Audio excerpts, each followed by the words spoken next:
So I think what we have here is a reflection, an echo of this idea that there are angels bound. Only here it's placing them at the Euphrates River. And when they are set free, they're going to go and marshal an army of 200 million cavalry. And their horses are going to have the heads of lions, and they're going to breathe fire, and their tails are going to be like scorpions. Where are you going to find 200 million lion-headed horses? You can barely find two of them. There's not a market for that anymore. It is dried up. Just like the Euphrates.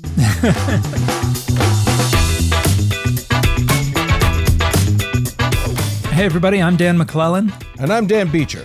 And you are listening to the Data Over Dogma podcast, where we seek to increase the public's access to the academic study of the Bible and religion and combat the spread of misinformation about the same.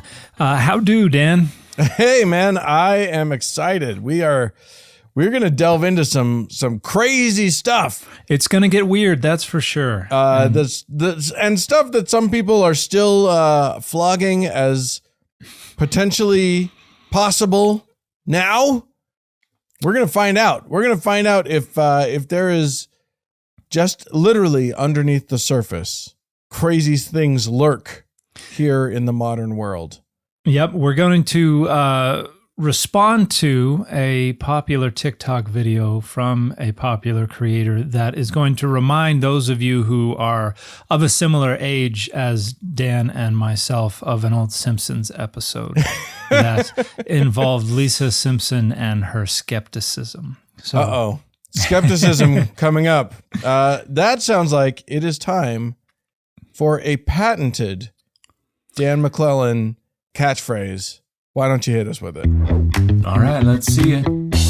And today we are looking at a video from a gentleman who is on a handful of different social media platforms, goes by the handle Khalil Storyteller on TikTok. I'm not sure if that's their real name, but they're going to talk a little bit about the Euphrates River. And this is something that has been in the news quite a bit recently and has been all over social media. But let's see what... to be clear, the river is real. The river is real. We're starting with a real river, and we'll go from there. Yeah, and this has as much relevance to the accuracy of these claims as the reality of New York City has to the reality of Spider-Man. So let's get into the first part of this clip. Have you guys heard of the scary things happening at the Euphrates River? It's one of the longest rivers in the world, and it's located in the Middle East. But lately it's been drying up, and in 2020 they started finding ancient caves that revealed themselves while the river was drying up. The caves and structures had been there all this time, and no one knew about them. Okay, we're going to pause there and talk about the two claims that are made here. One, that the Euphrates River is drying up, and two, that ancient caves that nobody knew about are being unveiled. Revealed. Yeah. Yes, by the lowering water levels. The first claim is accurate in a lot of ways. The Euphrates River, the water level has been going down, and this is something that has been somewhat cyclical. Every few years, the water level goes down because of the convergence of a number of different factors, including climate change, but probably more directly related is a bunch of dams have been built further upstream on the Euphrates, and more people are diverting water further upstream, and less water is able to make it down into particularly the southern parts of Iraq. So this river that used to feed so much of Iraq's agriculture and their society is partly because of natural things that ultimately come back to human caused problems and other issues related to dams. Now, in the video, this creator shows two satellite photos. One that shows a reservoir on a little bend in the Euphrates River, chock full of water, and then one that shows it looking like a little trickle. Now, there are a number of things to note about this. One, that's a reservoir where somebody dammed up water, and that's why it is so full in the one picture. In the other picture, there was a drought because this was back in 2009.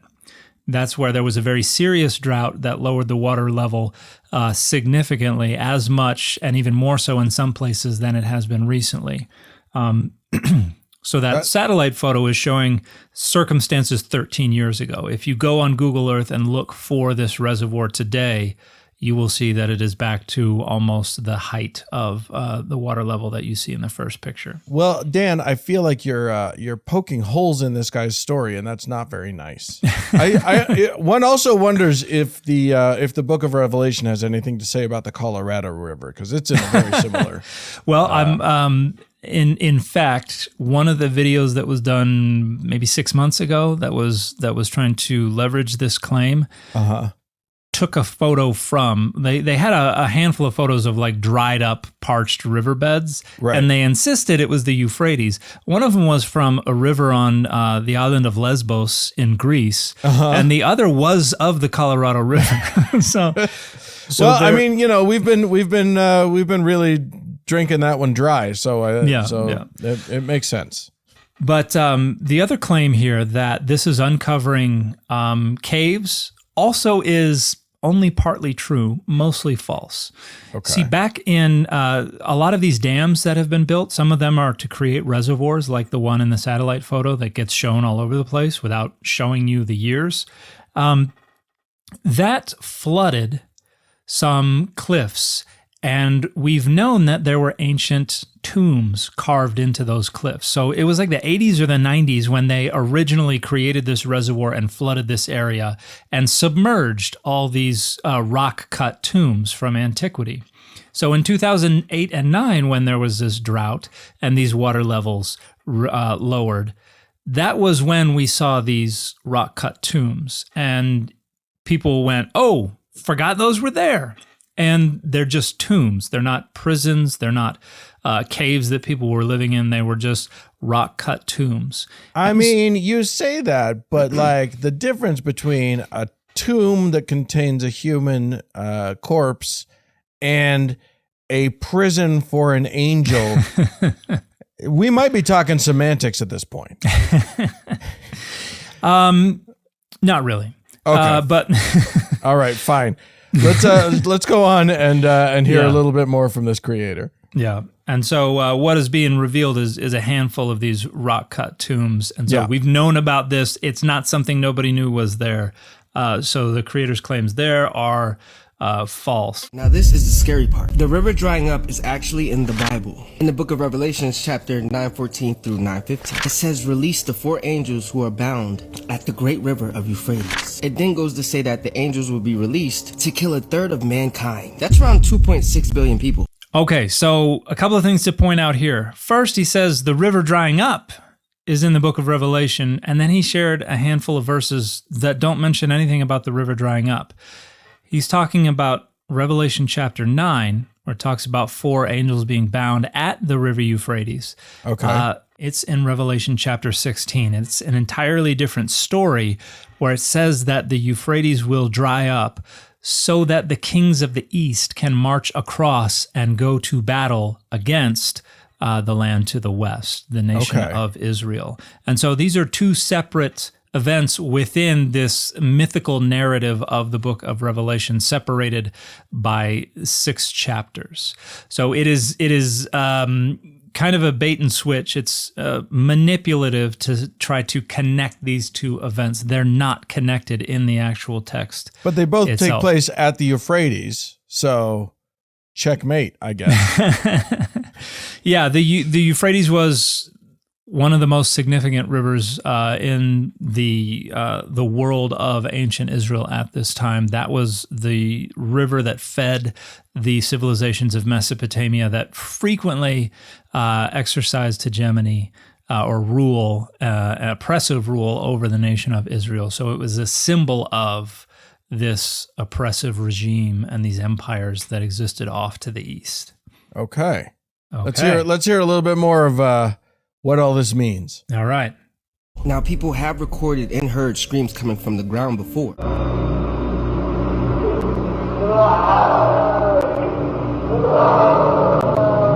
So this is a video with audio that has been shared a number of times on social media recently. The idea it's being, horrifying. I'm going to give it to him. That is those are very scary sounds. That he just played. And the video shows some shaky kind of found footage style imagery of what looks like some kind of excavated area, some dirt and stuff like that. Yeah, it looks like, they found a place where there's a hole in the dirt. Who knows what it is. But this is, and the problem with suggesting that these are sounds of angels that are bound under the drying up Euphrates River is that this video has been on the internet for almost 10 years. And the audio is very clearly added to the video. It is not part of the video because when it was originally shared back in, I think, 2015 or 2016, it was kind of... it was shown as part of like a newsreel, like somebody put a popular Arabic news station's frame around the video and presented it as something entirely differently. But the audio repeats. At the end of the full video, the track repeats. And so it's very clearly somebody's audio overlaid on this video. But when this was originally shared...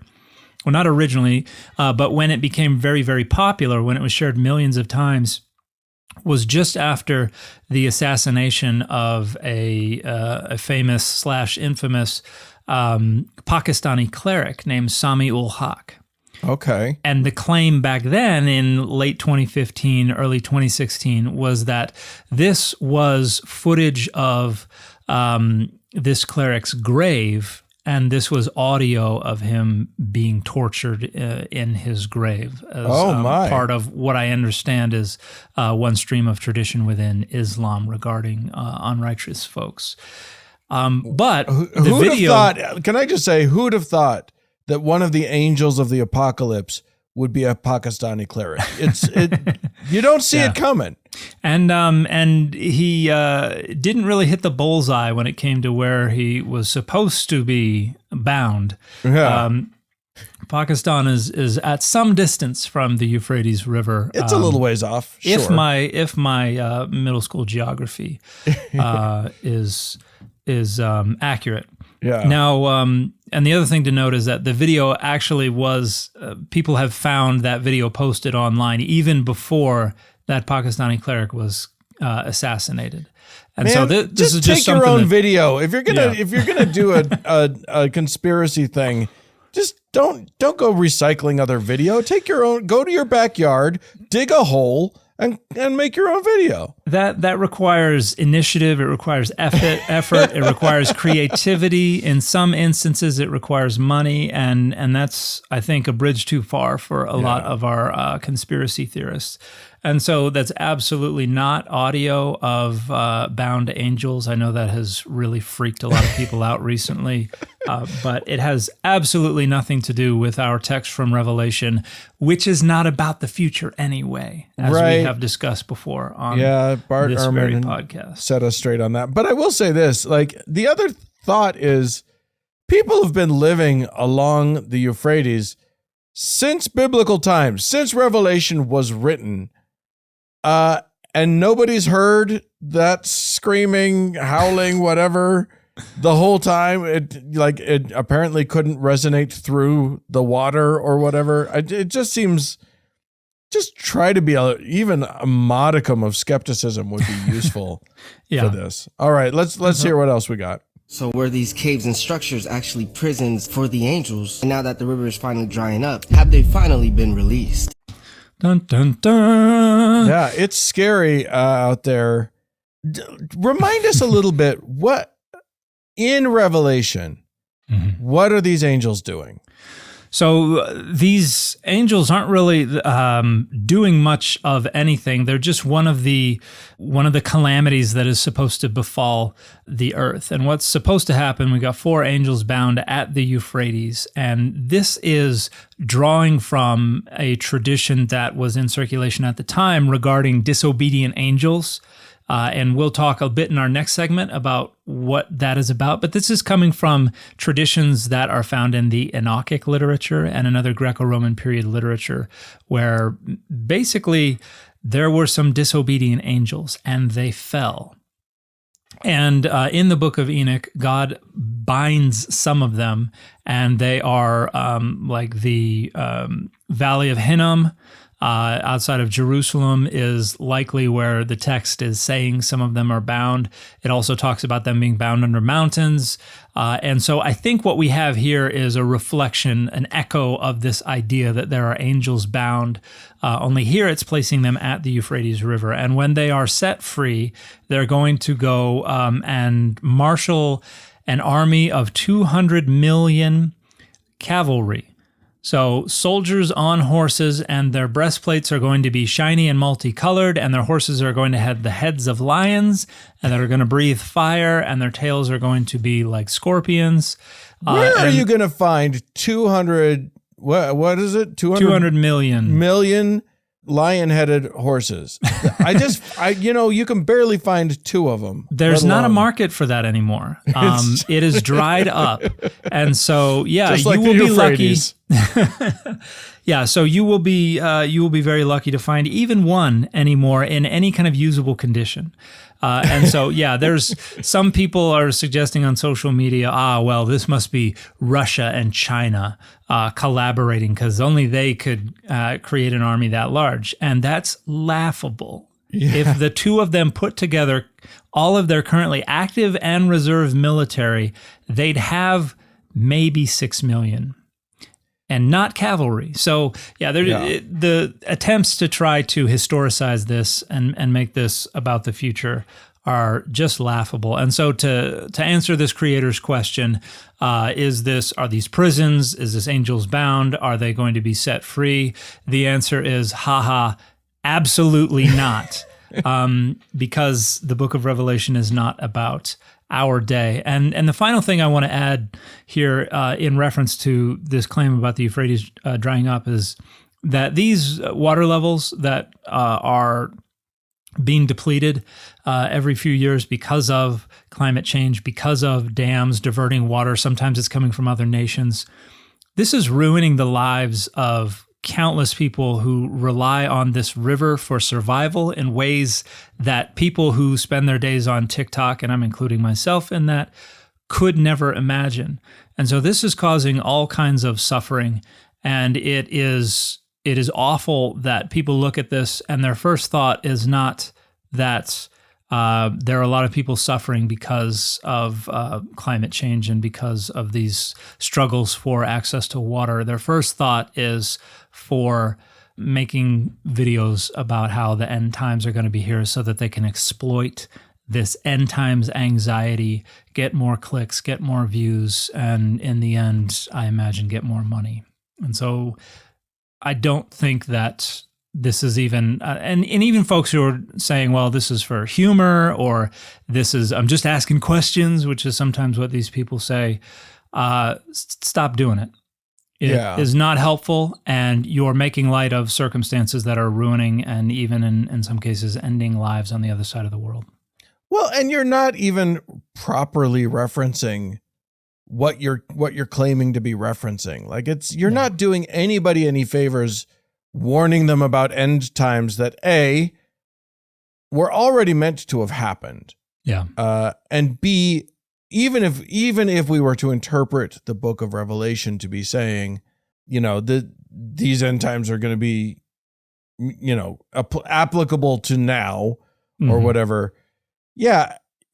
You're bending and shaping the Euphrates River to be different things. It's just every time someone goes looking for the ways that the Revelation predictions are happening in a modern time, it ends up being destructive. It's never productive. It's never, and also, not for nothing, it's never right. Yeah. Every time someone predicts, what's coming, we just passed another rapture prediction moment. Yeah. Which, unless nobody was raptured did not come true. You know, maybe the rapture happened and like 2 guys went and none of us knew about it. Yeah, and that's another claim from the book of Revelation, this idea that there was a vision of a woman travailing in delivery, and she has a crown of 12 jewels on her head, and the moon is under her feet, and people think this is the constellation Virgo, and they try to squeeze these things in so that it will make it relevant to today.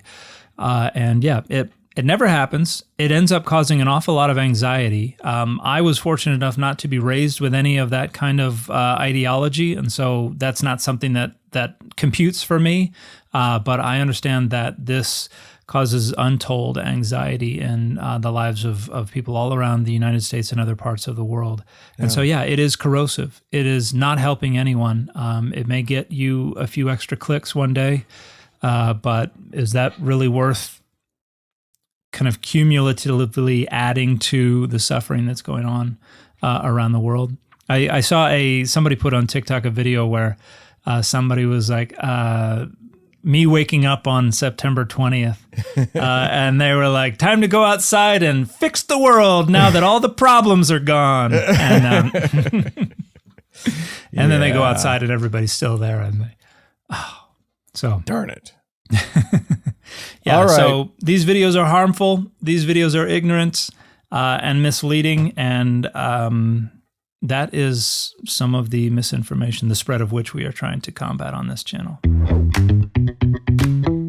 Well, for this week's chapter and verse, we're going back toward the beginning of the book, back to Genesis, and we're in Genesis 6 now.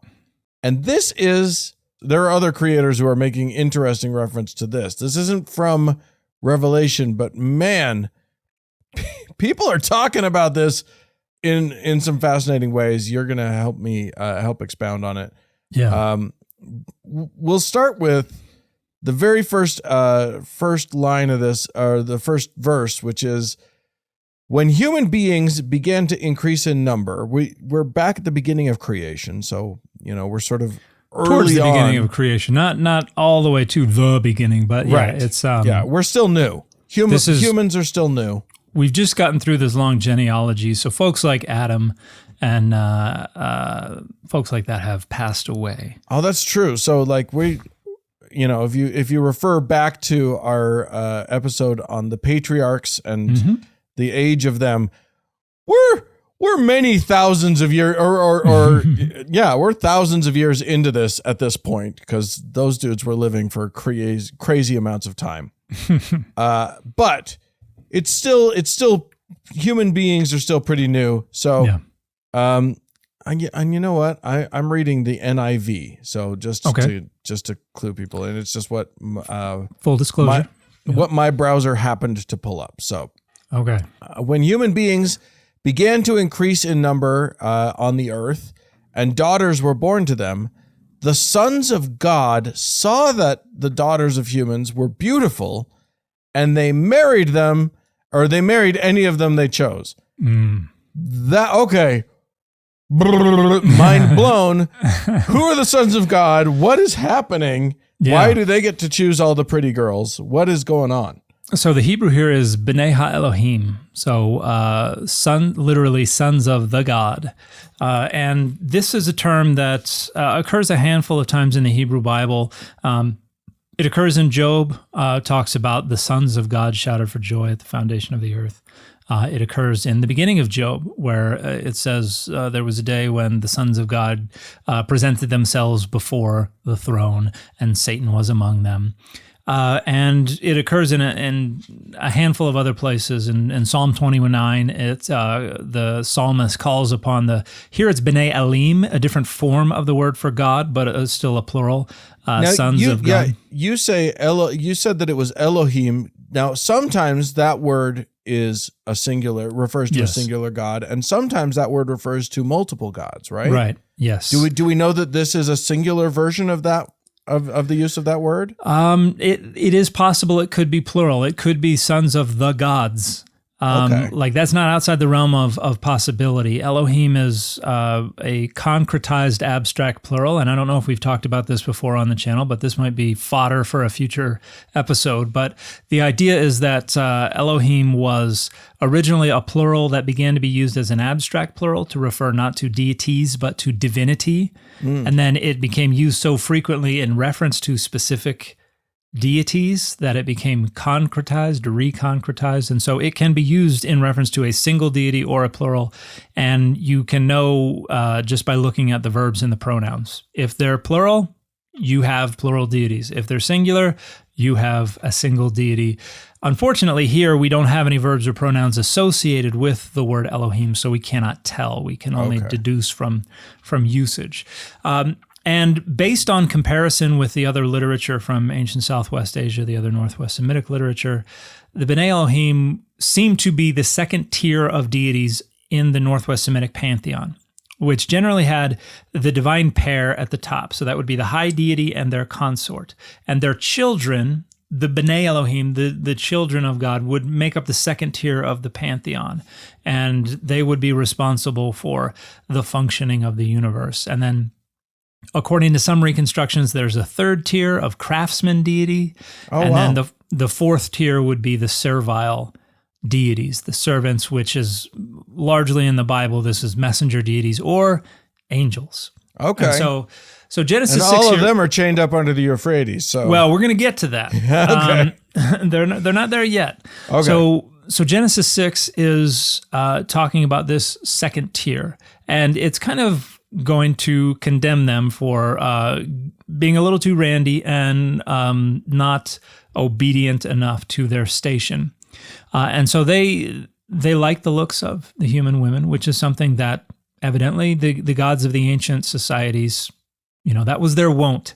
Yeah. And so they go down and took wives of all of those that they chose, which is going to result in something unfavorable. But we've got a verse in between this and it has echoes of, like you mentioned, of Greek gods and taking human brides or human mates. It's an interesting. The whole concept is fascinating. Yeah. So let's move on. This is verse 3. Then the Lord said, "My spirit will not contend with humans forever, for they are mortal. Their days will be 120 years." Yeah. And contend is one interpretation of the verb here. It's a very uncommon verb. It's dun. So dalet, vav, nun are the three letters of the verbal root. And it can mean contend if we hypothesize that it comes from a root, a specific root. It could also mean remain or stay. And so what does the King James Version say? My spirit shall not always strive with man. Oh, interesting. And I think some people understand strive in the martial sense, but the idea is remain with.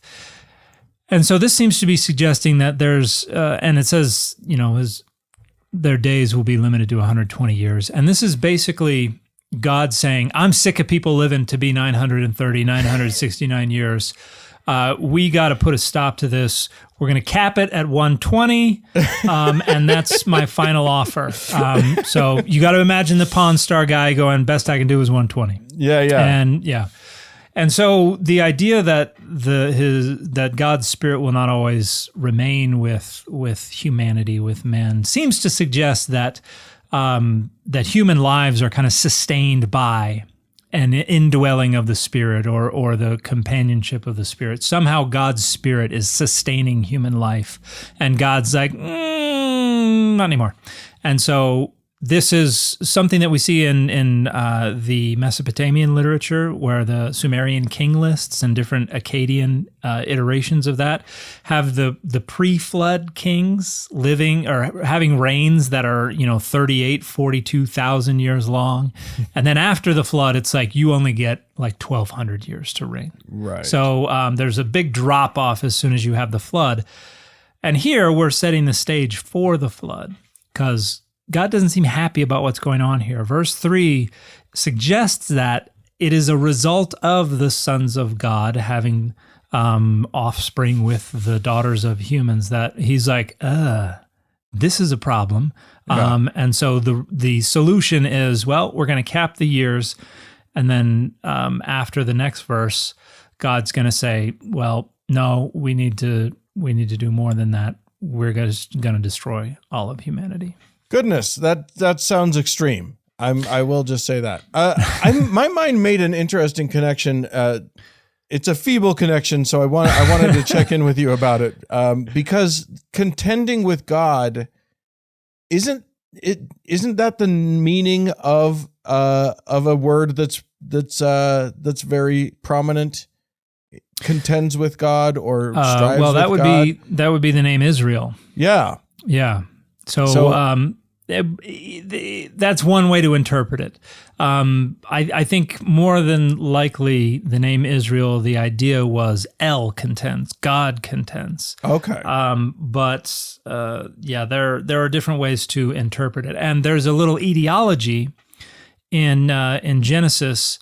We have Jacob fighting with God, Right. and that's where God says, weird story where We'll get to that one, I'm sure. Yeah, we're going to talk about that at some point, and genitals are involved. It gets weird, and then there's a reference in Hosea, and Hosea suggests it's an angel.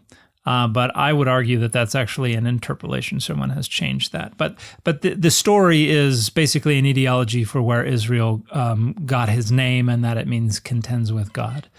But that probably wasn't where that name, what that name originally was understood to mean. Okay. Fascinating. Sorry about that. Just wanted to go down a little rabbit trail right there. All right, I'm going to keep reading. Okay. So we've got human women being taken as wives by sons of God. The Lord getting a little bit huffy about that, and then we get to verse 4, which is the Nephilim were on earth in those days, and also afterward, when the sons of God went to the daughters of humans and had children by them. They were the heroes of old, men of renown. All right. Nephilim, I know that is a can of worms right now on the internet. Walk us through it. What have we got? What are the Nephilim? So Nephilim, there is some debate about what this means, but I think most scholars would probably say this comes from the verbal root nafal, which means to fall, and is frequently used to refer to dying. And I think the theory that I think makes the most sense is that this is a reference to an ancient tradition of the spirits of deceased warriors, people who fell in battle, and so were celebrated as heroes of old, warriors of renown, as it says. And there is some lack of clarity in this verse. Who are the heroes of old, the warriors of renown? Is it the Nephilim, or is it the children of the union of the sons of God and the daughters of humans? It's not perfectly clear, and there are arguments for both sides of that. But I would suggest that, actually, I think they could work either way. It could be these demigods that were the product of this union became the heroes of old, the warriors of renown. But it could also refer to the Nephilim. A Hercules sort of figure. Yeah. And so there's an argument to make that there's some resonance with some of these other traditions about demigods from elsewhere in the world. Now, when we look at the Greek translation of this passage, the ancient Greek translation, the Septuagint, it does not say it does not transliterate Nephilim like many English translations do today. It says gigantes, which would be giants. So there are a lot of translations that render giants here because of this Greek translation. And this is based on a tradition that arose probably within the Persian period and into the Greco-Roman period. So we're talking the end of the 6th century up to 500 BCE, 400, 300 BCE. We have the Enochic literature, like First Enoch, a very famous text that was phenomenally influential within Greco-Roman period Judaism and early Christianity before finally being jettisoned from most biblical canons. The Ethiopian Orthodox Tewahedo Church still includes First Enoch in their canon. But First Enoch is basically a retelling of this story. This is the center of the story, and then several other stories from the book of Genesis. And it's expanding on things and it's building on this tradition because we just have these few little verses, and they seem to be, many scholars would say this is a fragment from some separate story, and is just kind of inserted at the beginning of chapter 6 here to make it seem like there was some reason for God to be upset. Yeah, it does feel like out of the blue. It feels very apropos of nothing. Yeah, because you could take out verses 2 and 4, and the story would actually make more sense. It's like the men began to multiply. So here's the NRSV. When people began to multiply on the face of the ground, daughters were born to them. Skip. Then the Lord said, my spirit will not abide in mortals forever. Their flesh, the days will be 120 years. Skip. The Lord saw that the wickedness of humankind was great on the earth. Like it makes more sense without this. Right. But I think that this story seems to be inserted in here to give a better case that people needed to be killed. By suggesting that there's all this wickedness and these monsters that are resulting from the wickedness of the sons of God, who are reinterpreted in the Enochic literature as disobedient angels. Whoa! Yes. So we talked a little bit about the pantheon earlier, where we have the high deity and their consort, and then their offspring are the second tier, and then we've got the servile deities, the angels at the bottom. Right.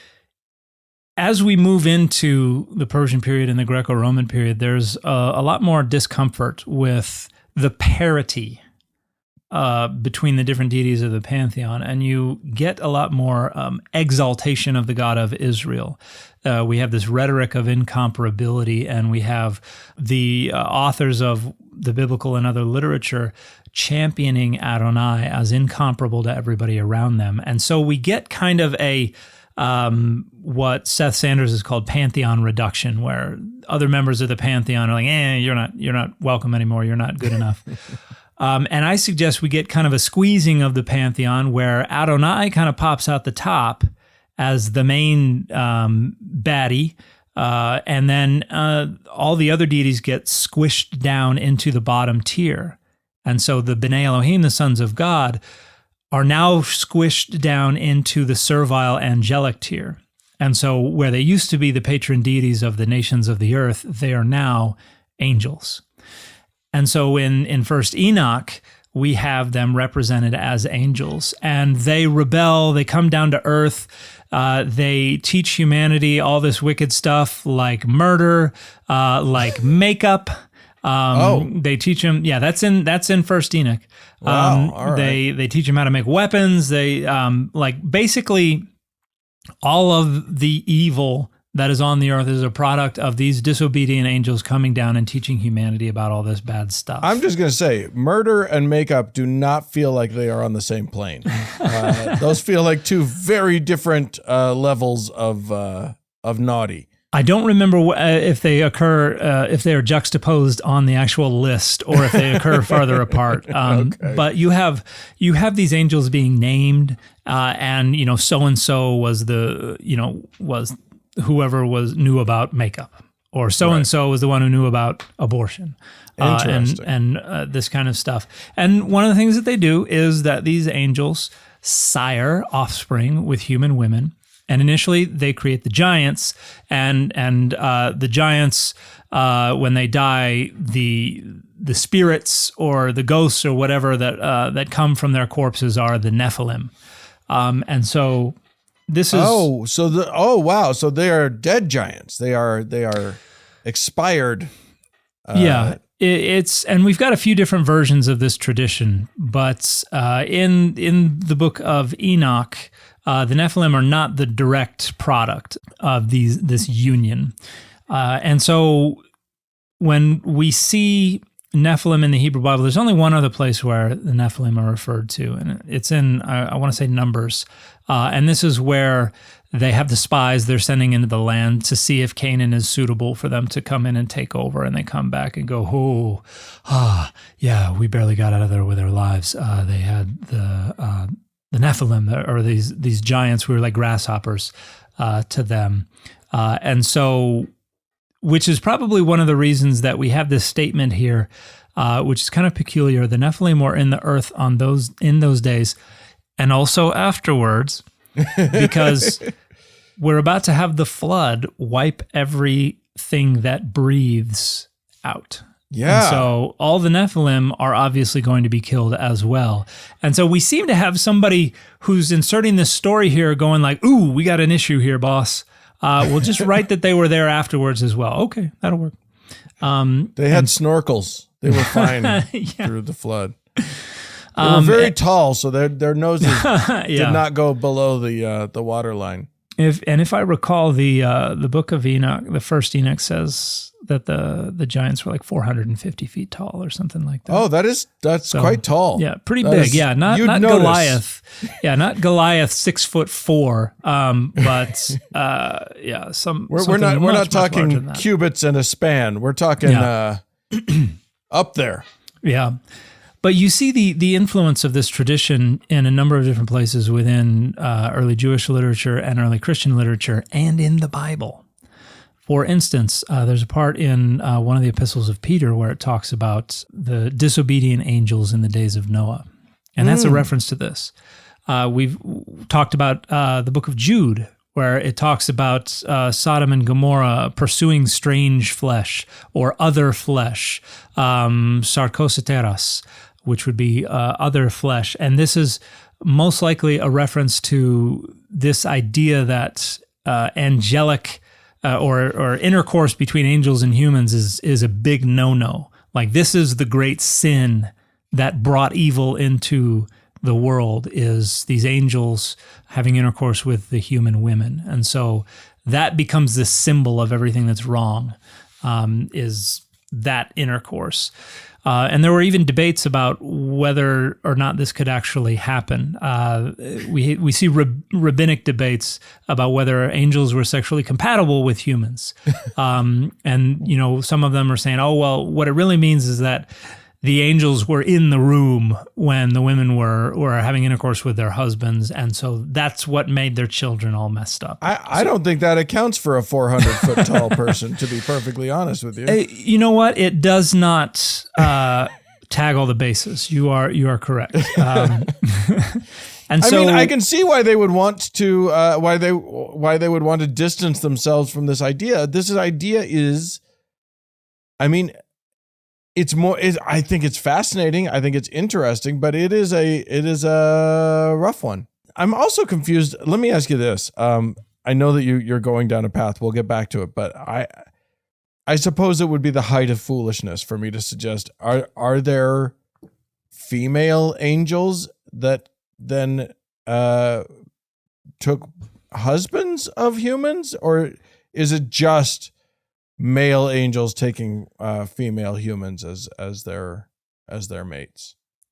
I do not recall any references to female angels, and there is always a possibility that I am entirely wrong, but I don't recall any, and I do recall thinking that the idea of female angels is entirely absent from this part of early Judaism. Okay.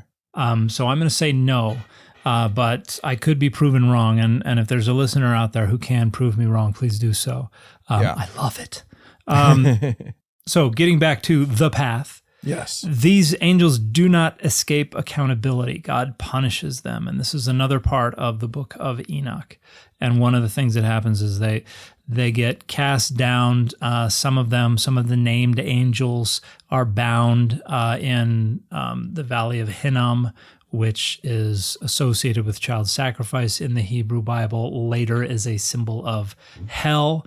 Yeah, we've talked about that a little bit. Yeah, and so this idea that these angels and the unrighteous dead are going to be kind of inhabiting this realm is probably what starts the ball rolling on this idea of postmortem divine punishment, of hell.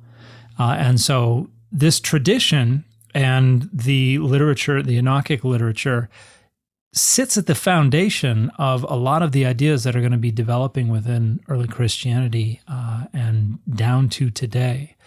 And so when we talk about fallen angels, when we talk about things like hell, when we look at some of this literature that is very prudish about sex, a lot of this is based on these traditions that were in circulation in Greco-Roman period Judaism about disobedient angels coming down and inappropriately having sex with human women, which is one of the reasons that, like in the New Testament, people are neither married nor are given in marriage in heaven, but are as the angels of heaven.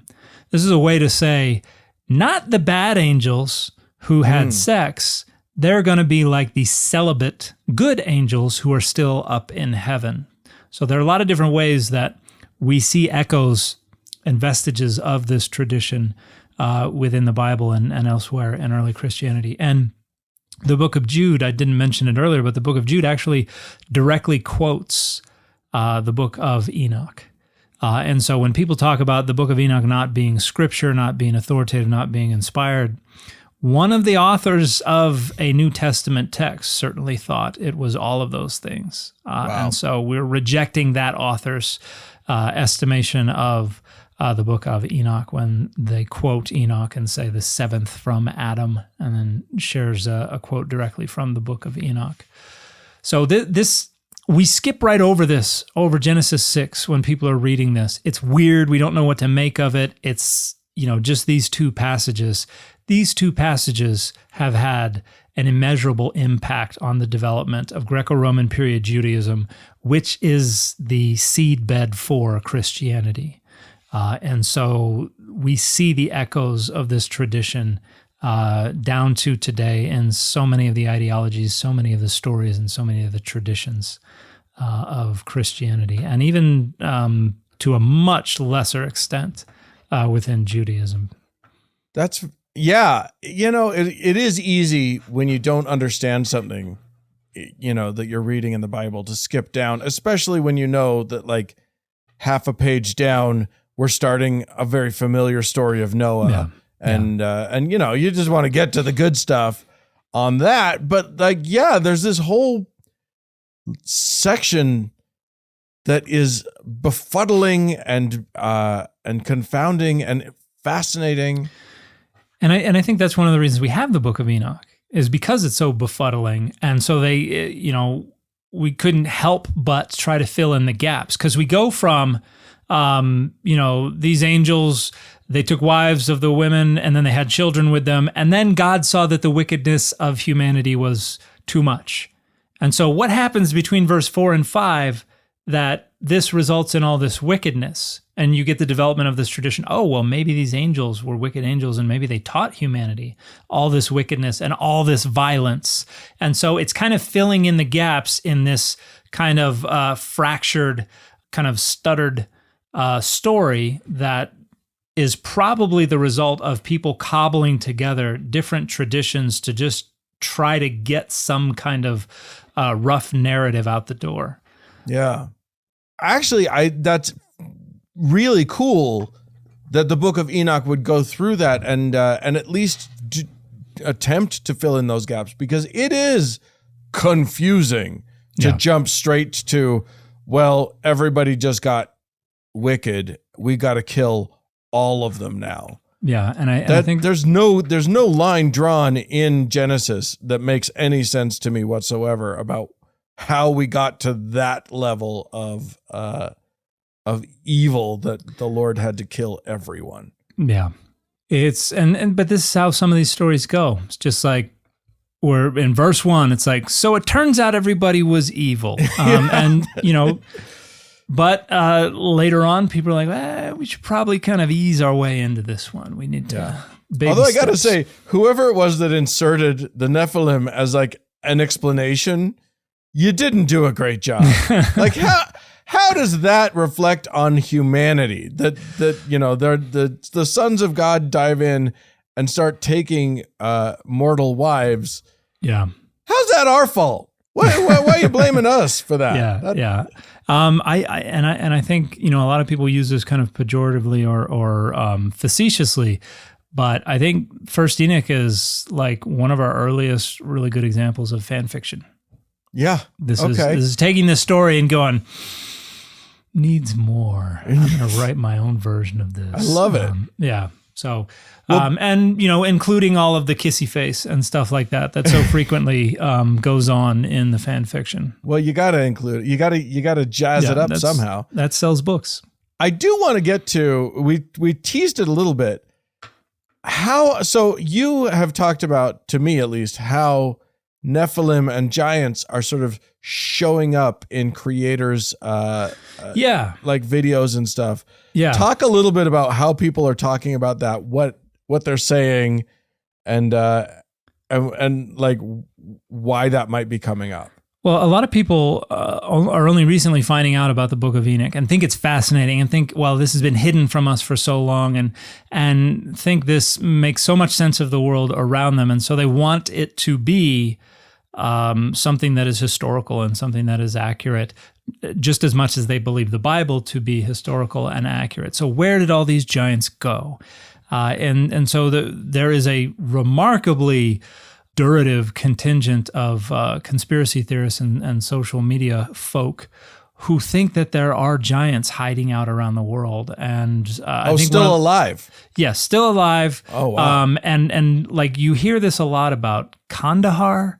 I don't know what the story is, but everybody knows a soldier who knows somebody in the army who can confirm the story that there are caves with giants in Kandahar, and the U.S. military came across them and they're hiding this. And once you get the military into the conspiracy theory, I mean, that's solid gold. Yeah. Like somebody's gonna take that and run with it, because the military is ultimately the source of all of our problems and also the solution. Right. If Toby Keith is to be believed, which he should not be, except for his song, I Should Have Been a Cowboy. I think that was Toby Keith. Was that Toby Keith? I don't even know. I could be wrong. That might not be Toby Keith. Another way in which you might be wrong on this podcast.